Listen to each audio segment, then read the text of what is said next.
All right, so we're going to shift gears a little bit and talk about this thing with the government buying 10% of Intel. Personally, this makes me really nervous, and let me step back on why it starts off. So, beginning of this current administration, Trump's administration, he talked about doing the Stargate project. And what the Stargate project was is us focusing on AI. So he partnered with, I believe it was SoftBank, Microsoft, and NVIDIA, so that we could kind of have like a really big push into focusing on AI. Now that he's buying Intel, it's starting to feel more like a corporate state. It's starting to feel, I don't necessarily want to say crony capitalism yet, but it's starting to have that like quasi-communist, socialist feel to it when we start owning too much. I mean, do you feel that? Well, I mean, first of all, there's no board seats. Okay, that's a good thing. So the government is not going to have governance over Intel. But I do share your sentiment. I mean, another thing to consider is the optics of it and like how the international markets are going to react to America as a country owning part of this corporation. I think that that's actually going to affect international sales with Intel. But I think I see this as more as like the state-run capitalism. It's not. And it's definitely a shift away from traditional Republican doctrine of maintaining the separation between government and corporation. It does run very counterintuitive to that. I'm not entirely sure where he's going with it, though, in the grand scheme of things.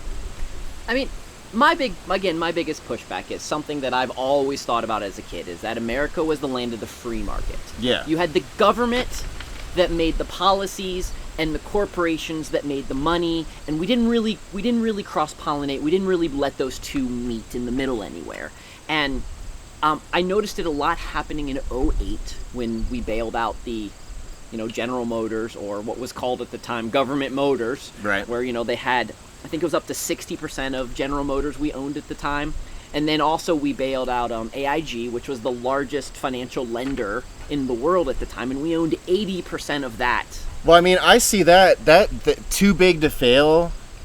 That is crony capitalism, because you're not allowing sort of the Darwinistic effect of capitalism to actually take root. You're not allowing things to die naturally when they should. Instead, the government puts it on life support and brings it back to life. But it was Bank of America, AIG, a lot of different financial institutions.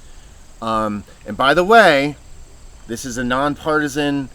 We're just nonpartisan people in general. So we're not blaming Bush, because Obama did the same thing. Bush and Obama took our tax money and put it into the private sector to really give these companies an unfair advantage, because what they're doing is they're creating a gasket. Like, they're sealing up the opportunity for anybody to be able to compete, right? And that same thing could end up happening with Intel. If somebody else wants to create a startup where they're creating chips and microprocessors, well, what are you going to do? You're going to go up against the U.S. government? I mean, this is just something to think about. When the government owns the means of production, can we still call that capitalism? Well, because just think about this with Intel. But there's no governance, though. Yet. That's the thing. But this is a baby step. Right now, where we're at right now, this is more like modern China and Russia.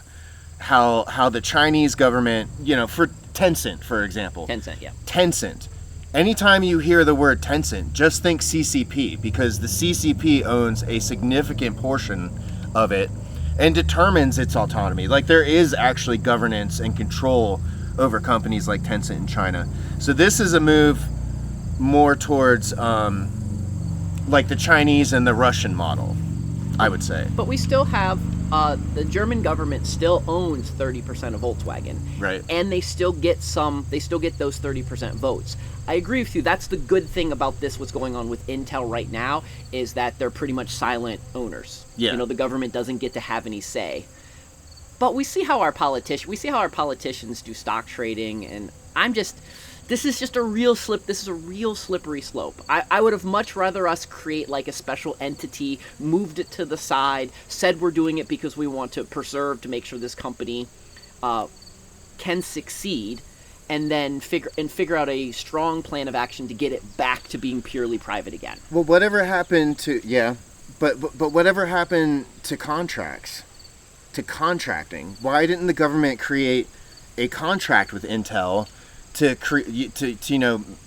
lead them to these specific goals? This is a very aggressive move to sort of buy parts of this company, but yeah, this is like state-run capitalism where the free market exists technically, but at any point the state can intervene.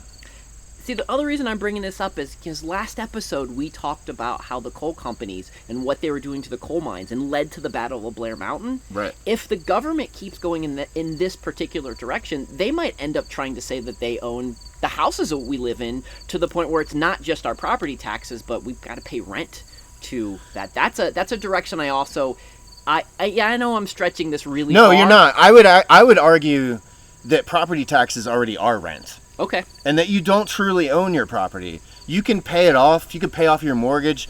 On paper, that house is 100% yours and paid off. But if you don't pay your yearly rent to the government, they will take it away from you. True. So you don't actually own it to begin with. I know, it's sad, but somewhere down the line, I don't know if it's our grandparents or our great-grandparents, but they sold every square acre of America, and at the end of the day, it all belongs to the government. Yeah, and that's just why when I watch the government start taking baby steps, I become very diligent on watching every little step they take, because it starts off as a great idea. They're really good at telling us how this makes sense and how this is going to benefit us, and that this is temporary.